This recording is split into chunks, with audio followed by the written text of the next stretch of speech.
Good evening, everyone. I hope everyone is doing great.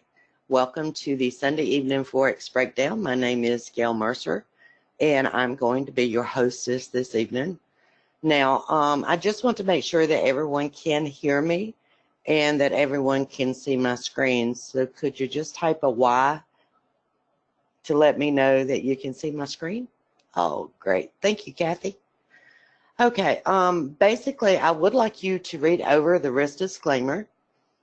And the overall picture here is you should never trade with money you cannot afford to lose. All trading, even Nadex binary options, the call spreads, and the touch brackets, they still involve risk.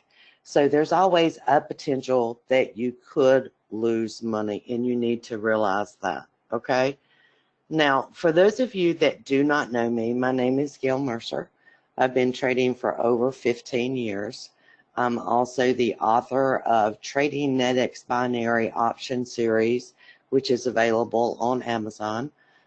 Specialize in volume analysis. I was even a speaker at the Wyckoff Volume Conference. And I'm also a writer for like Stocks and Commodities magazines. I've had articles there. Articles in the Trader's World online magazine, as well as a lot of different websites that have picked up my articles. I've also been a speaker at Traders Expo, at TradeStation user groups, and I develop custom indicators. The indicators I use tonight are my own indicators that I did develop. And let's see, I told you I was on a trader for 15 years, I believe. Okay, let's start looking at charts.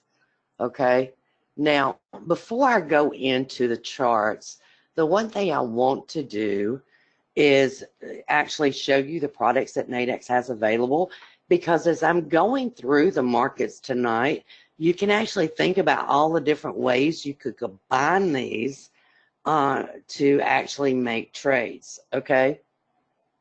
So first you have the binaries, then you have the call spreads, then you have the 5-minute binaries, and then you have the touch brackets, okay?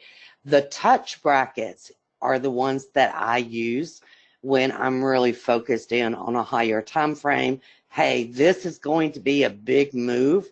You know, typically I'm going to focus on the touch brackets. Whereas the binaries for me is one that's probably going to move about 20 pips. It's not a huge move, but I still want to profit from that move, okay?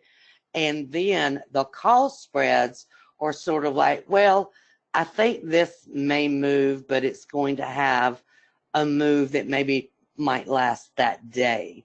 So in that case, I'm going to use a call spread.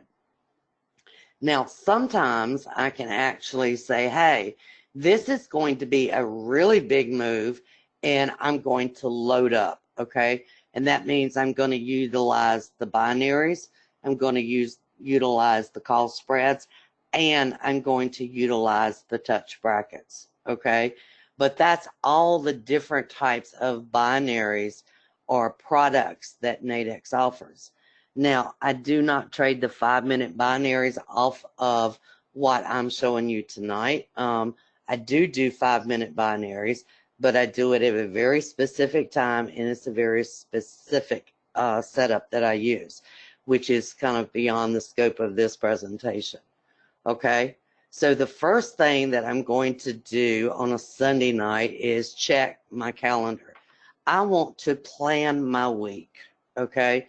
Most of my trading is really going to come in on Tuesday, Wednesday, and Thursday, okay?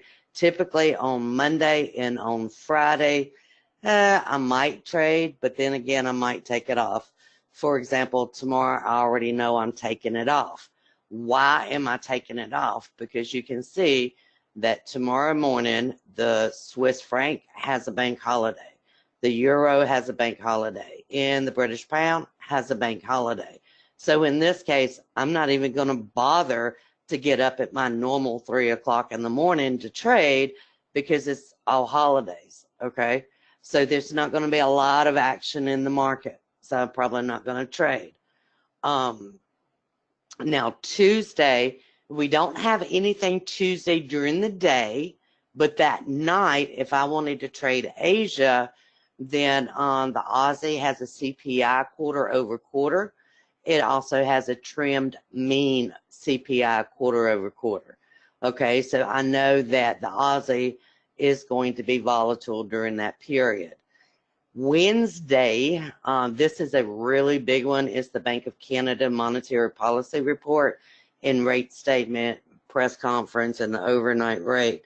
Now, that one will actually move the market considerably. Usually it's an 80 to 100 pip move off of that one. Notice that the Aussie has a bank holiday on Wednesday. What does that mean? Well, if I wanted to trade the Aussie dollar or the Aussie yen Wednesday night, I'm probably going to take it off of my charts, okay? Because it's a bank holiday. It's not going to move as much. Then Wednesday night, you also have the yen, Bank of Japan outlook report, and monetary policy statement.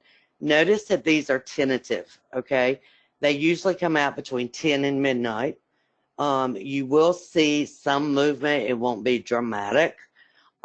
Typically, it's not dramatic. I'll put it that way. And that will happen sometime between 10 and midnight. But then the press conference comes in between midnight and 1 a.m. Okay, so that goes into Thursday. You also have an Italian bank holiday. Now, that one doesn't bother me. Okay, I will still trade Thursday morning because this is not going to make a huge difference in the markets. Okay. Then Thursday, you also have at 8:30 a.m. the core durable good orders. Then at 4 o'clock a.m., you have the Swiss National Bank chairman speaking. And then at 8:30, you have the advanced GDP. That is quarter over quarter, okay? So that only comes out every 3 months, okay? So basically, I already know that primarily I'm going to be probably trading Tuesday and Wednesday and into Thursday. Now, Thursday, we may have somewhat of a move on the yen, but it's not a day I'm going to take a touch bracket. Now, the reason I wouldn't take a touch bracket, and this would be on Wednesday, is because of this Bank of Japan outlook report, okay? I don't want to be in the market when this comes out, just in case it goes in the opposite direction, okay? Any questions on the market reports for this week? All right, let's start with the Aussie Yen. Now, notice that this is a weekly chart, this is a daily chart, and this is a 360. This is my expectation, okay? Now, this is regardless of whether I am trading a binary option, a call spread, or a touch bracket, okay? I want to be able to tell what I'm going to be trading and why before I ever go down in time. In other words, I do a top-down approach. I start at a weekly, I go to a daily, and then I go to a 360. If I do not know the direction by the time I get to my 360, then there is no need for me to go down further because I can't tell what it's going to do yet. Does everybody understand that? And that's called the top-down approach. So in this case, on the Aussie Yen, now last week was a holiday week. We had Easter week, and Friday was Good Friday. So you can see that it has formed a bearish bar here. You do have an ATR directly above price. The stochastics is almost overextended, and the momentum to the downside has started to decrease, okay? With this bearish bar, normally I would say the next bar is probably going to be a bearish bar. Since it was a holiday week, I'm going to say I'm anticipating this bar for this week to be bearish, but I'm going to be cautious because last week was a holiday week, okay? Does everybody understand that?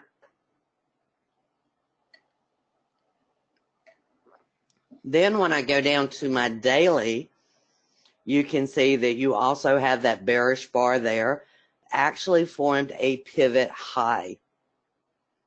Now, what I would anticipate, because you have this ATR right here at 79.27, this is where if I'm going to trade this, I'm going to watch that area very closely, okay? Because I know that 79.34 or even 79.48 could potentially support price, because this is saying that the momentum to the downside is waning. It's getting weak. But this one is telling me, hey, momentum to the upside is coming in. Okay? Now, if it's coming in, they're looking for support. That means that it could potentially bounce off of this area right in here. Okay? When you come down one additional time frame to the 360, you can also see that it is at an ATR, and it also has another level that may support price at 79.57. So in my opinion, this is probably going to come down a little bit more. It could even come down to the 79.56 area, which would be just about at this purple dot over here. And then I would want to see what this is going to do. Okay, I would expect it to go up if this is going to hold, and this would be the support area. Okay, now how can you tell that it's going to hold? What would you want? Well, you would want a bullish bar. Okay, and it would have to be a strong bullish bar that says, hey, we're rejecting this area, and that means we're going to come back and we're going to flip this ATR. Okay, otherwise it will flip the blue ATR over here. It will come down to this line of blue dots, but it will go back to test for resistance. Okay, that's where I would be waiting to enter into that downtrend. Okay, any questions on that?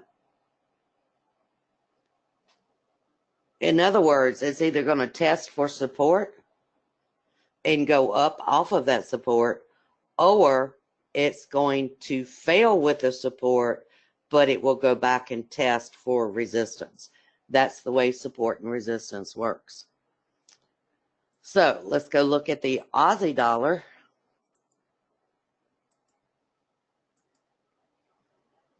The Aussie dollar is very similar. You can see that the momentum to the downside is waning. You are coming back to this ATR. You had that bearish bar develop Thursday of last week. Again, I'm going to be cautious about reading that bearish bar because it was a holiday week. So then when we come down to the daily, you can also see that you formed that pivot high here, actually made a double top formation off of this high over here. So that should push this down. Where will it push it down to? Again, you would look at the ATR, which is at 70.98, okay?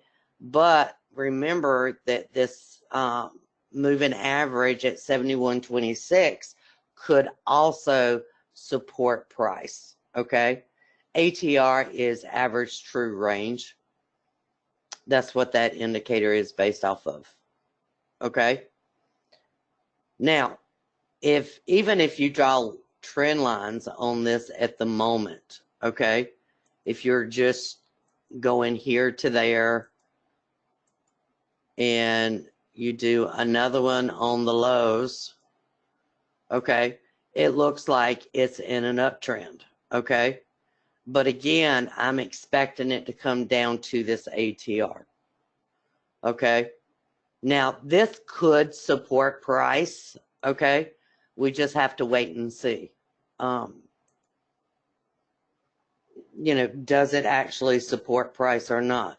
What would be ideal on this is if it came all the way back to the ATR at 70.98 and the stochastics became overextended.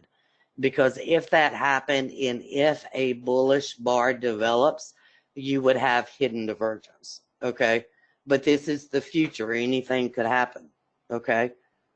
Does everybody understand that? That's why we call it all, it's potential moves, because we're dealing with the future, okay? So then when we come down to the 360, you can see that the ATR is here. So far, it's holding price. You can see it's made a double bottom in between here, okay? I would like to actually see this go up and test here and then come down. Will it? I don't know, okay? Right now, as it stands, it's testing that ATR. I do think it will probably break it because the daily is pushing it down, okay? And I think the key on this is whether these ATRs are going to hold.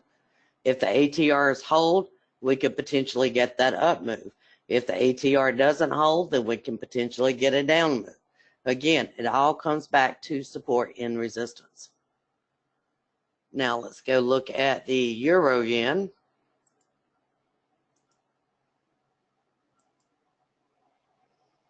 And the Euro Yen, you can see that it found resistance here last week. But again, read that cautiously, okay? Because it was a holiday week, okay? And remember what I said about the markets tomorrow during Europe, they're all closed, okay? So you still have an after effect of that holiday week last week. So we might not see any of these potential moves until probably next week, okay? I mean, not next week, Tuesday or Wednesday. Sorry about that. Okay, so this one, you know, I'm still reading it. It's still a bearish bar, which tells me this is, you know, potentially going to go down. But then when I come over here, you see you have that little double top. And if you extend it, you can see it's actually a triple top. In other words, they found a resistance point over on the daily chart, okay? And now they're going to go back and they're going to search for support. Where would I anticipate them finding support? Again, it would be at the ATR at 125.17 or 125.49, okay? Now, as it stands right now, okay, and if you connect these lows, actually from here to here, okay, and you can see from here to here it's lower, that would give you hidden divergence. That is an indication that this will go up. I don't like that right now because this was last week, okay, and it was a holiday, okay? So I really don't like reading that bar, okay? So in this case, I'm going to wait and actually read this. They may come up here and test this again, okay? That's what I want to see, okay? Then when we come down to the 360, this is the formation that I wanted to see on the other two that's not there yet, okay? I want this to come back and I want it to test this area between 126.11 and 126.24. That's where I want to read, is there resistance there, or are they able to break through it, okay? That's what I want to read on, okay? Now, if it comes back to 126.23 and the stochastics is overextended and it forms a bearish bar, then we could potentially see another down move, okay? But then you're also still going to have to watch that 125.17 area, okay? Okay, let's go and look at the euro dollar.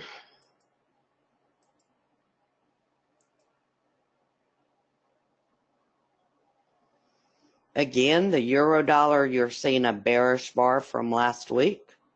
Okay. Again, be very cautious on that. So let's go ahead and go down to the daily. You can see that actually we have a bullish bar that developed last week. That was the last day.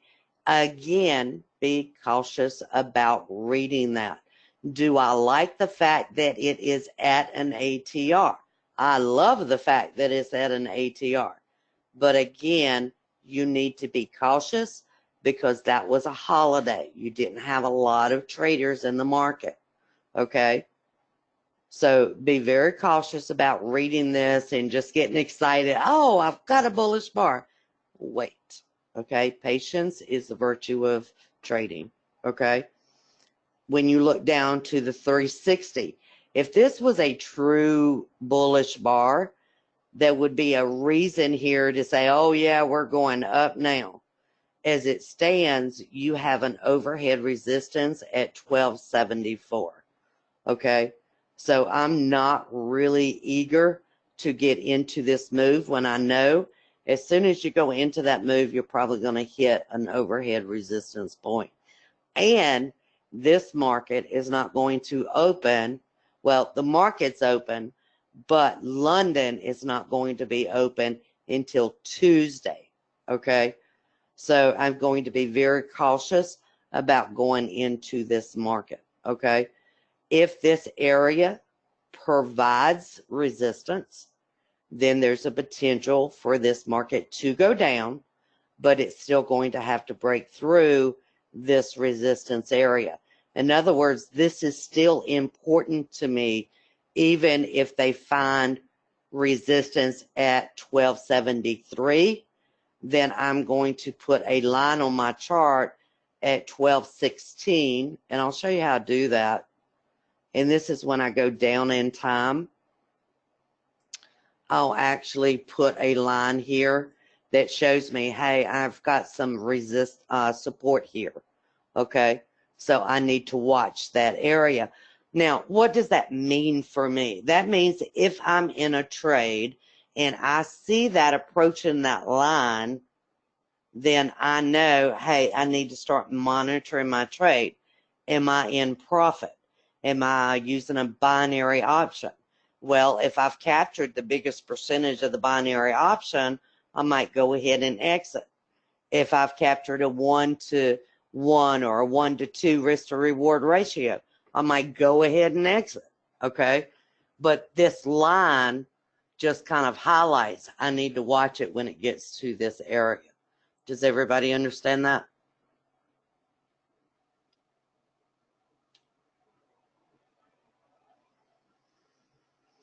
Okay, let's go and look at the British pound yen. Again, you're seeing this bearish bar, okay, from last week. And in this case, it was a bearish bar. Okay, it closed lower than the previous bar, but I'm not going to give that a lot of credibility because I know it was a holiday week. Okay, so now I'm going to look at the daily and say, hey, well, this may be valid because there's like 4 bearish bars there. Okay, so hey, maybe this will come down. The only thing that makes me doubt it is this stochastics right here. Okay, it's actually coming to the point of being overextended. So I might say, okay, I'm going to wait and let this retrace before I get into it. And then when I come down to the 360, do you see how that stochastics has already turned? It's probably going to head up to 145.91. Okay. If you're a counter trend trader, could you do maybe a 2-hour binary on that if it's moving? Potentially. Okay. Or if you're a trend trader, could you say, I'm going to wait until it gets up to 145.91, Hopefully, these stochastics will be up here at the point of being overextended, and then I could enter a trend trade. Okay. I think this one is agreeing that the market's going to come down. Again, you have to watch out for 143.98 as well as 141.55. Now, notice how far apart the potential support is getting, and that is because this is a weekly chart. So there's, a lot more room between these ATRs on a weekly versus a daily versus 360 minutes. Okay. Let's go and look at the British pound dollar.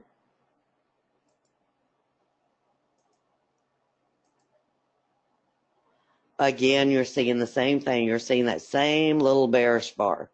Okay. The difference is this is overextended. I do still think it might come down to 29.53 or even 27.65. Okay. But then I'm immediately going to go over to the daily and saying, okay, is there anything that's ticked this up? Because the weekly can stay overextended for a long period of time. In this case, do you see how overextended this stochastics is? That makes me think that we're going to get a retracement. Where will the retracement likely go? They're going to need an area that will push price back down. That's probably going to be 3,100 up to 3,126. Okay, that's where I would expect this retracement to go. Okay, when you look down at the 360, you can see they had this little double bottom formation that actually, if you mouse over this, you can see that it held over here as well. So in this case, I am expecting it to go back to 30.38. Could be 30.25. Okay. So to me, from where this is like a 2-hour binary trade. If I was a counter trend trader, okay, and I would still have to confirm that with a lower time frame, okay. Otherwise, I would have to wait until it gets back up to here, but even then I could not take it because of this. That being overextended is going to prevent me from trading in this direction until it comes up a little bit, okay. I don't like going into markets that are already oversold or already overbought on the stochastics. Okay. All right, let's go and look at the USD Cad.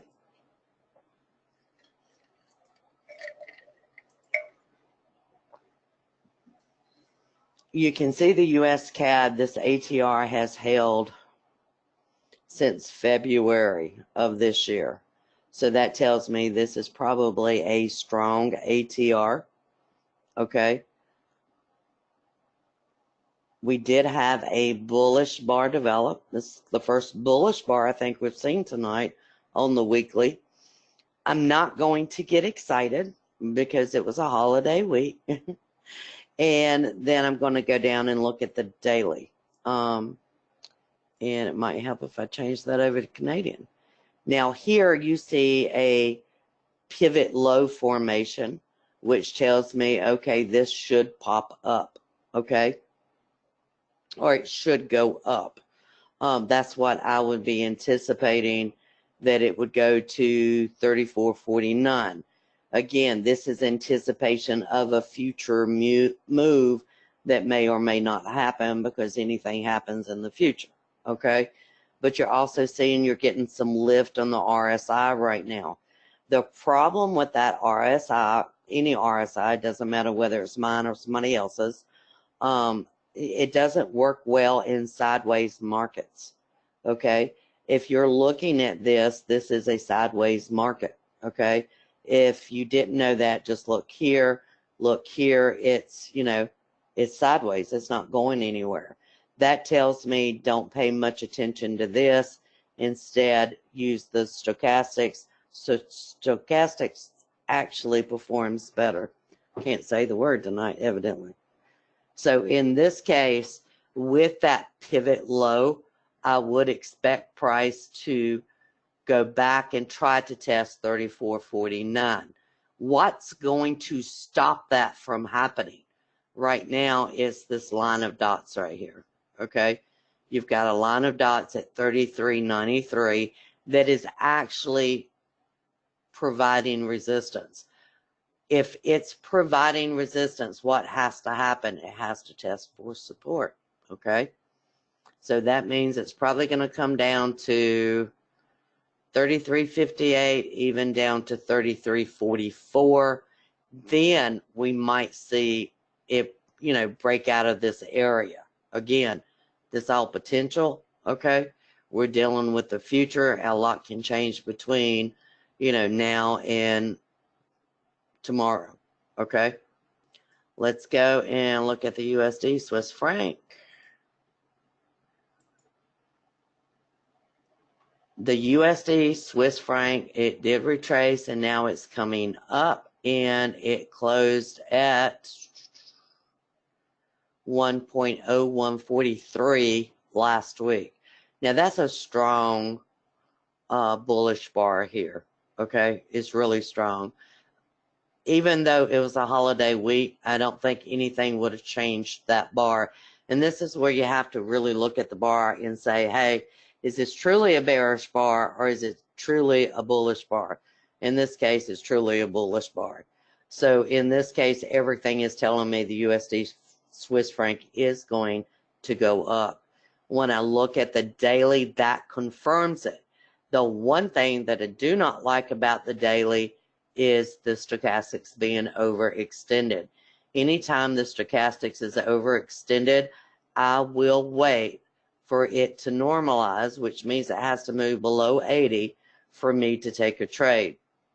You can also see down here, the ADX is just about at 70, and that means it will be overextended on the ADX as well as the stochastics. Okay, so I would need a retracement probably down to 1.0043 or even 0088. Okay, then when you look down to the 360, you can see that all three of these are overextended, and that usually tells me we're going to have a stronger retracement because it needs to test for a strong support area. In this case, I would expect it to come down to 1.0107. It could potentially even come down to the blue dot at 1.0084. And that's because all of these are overextended at exactly the same time. Now, it may come back and form that double top before it happens. I've seen that on more than one occasion. Would not surprise me. That's where you see these little double tops that we get. And it could happen. But again, this is not a market I would be interested in until it does test for support. And then I would potentially go into a long position depending on what's happening at the moment. Okay. Any questions on the USD Swiss franc? If we do get the retracement, what is your expectation? Let's say that we get a retracement, and let's use the daily, and let's say it retraces down to, let's just say 60, okay? In that case, I would anticipate this high being exceeded at 0.0158, okay? I always use the previous high or the previous low as my anticipation, okay? It makes perfect sense from a support and resistance standpoint, okay? Now, let's go and look at the USD Yen.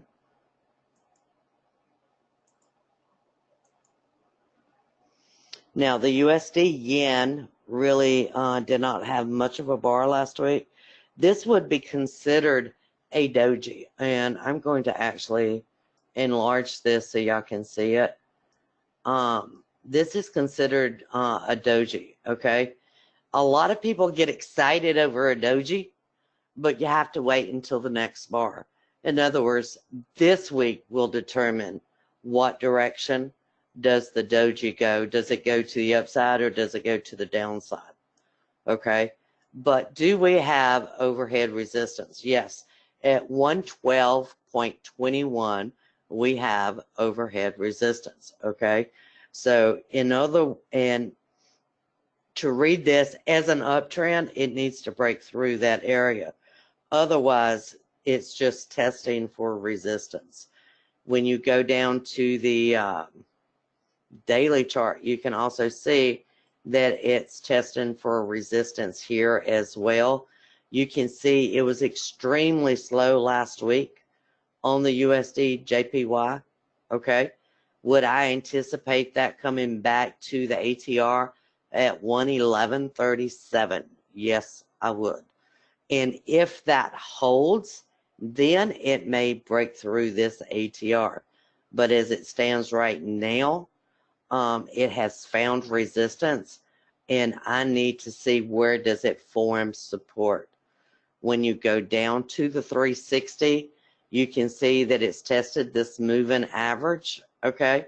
And now it's coming back down towards the ATR.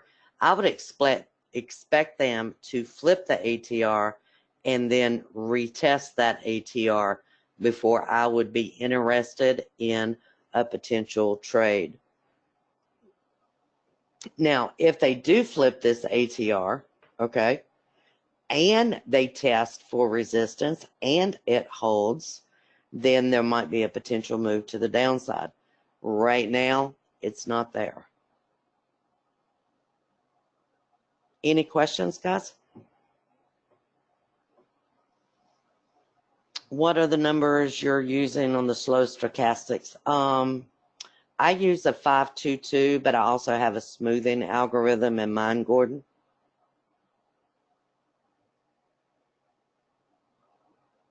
It just prevents a lot of the false signals that you get.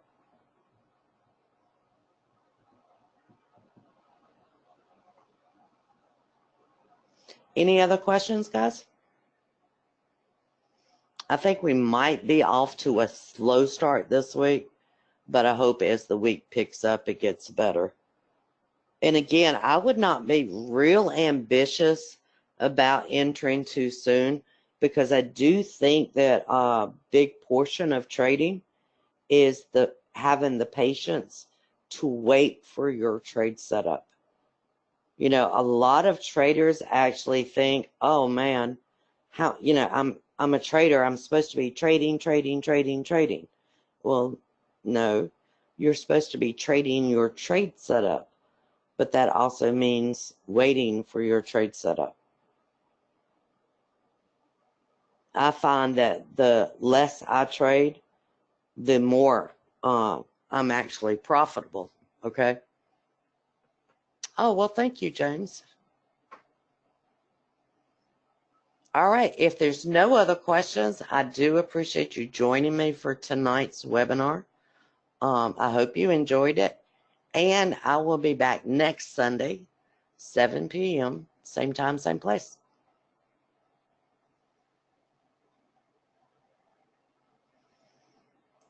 Tony, which pair what?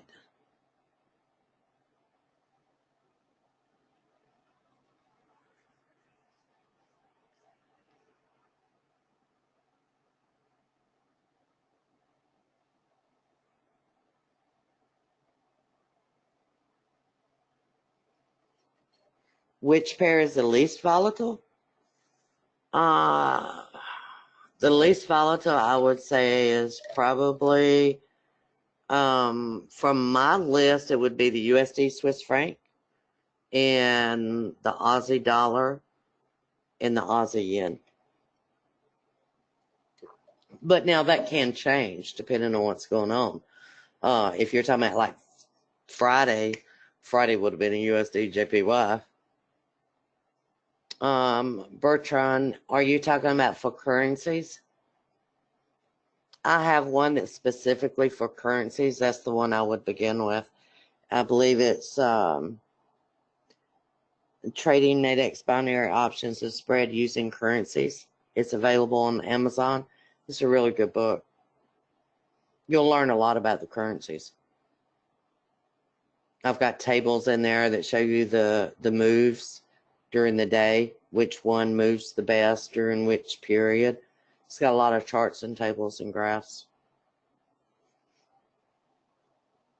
Any other questions, guys?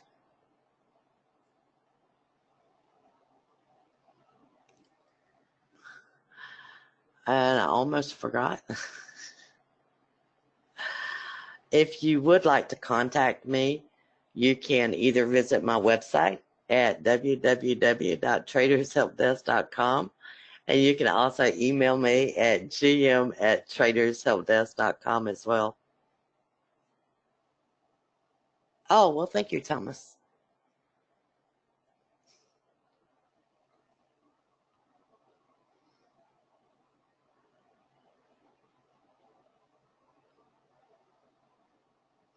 Uh, 10-point spreads, that would be the Euro Yen, the British Pound Yen, the USD Cad. That information is available on Nadex site under contract specifications, Tony. GBP, JPY, they have a 10-point spread. All right, everyone, have a nice evening, and thank you, and I'll see you next week.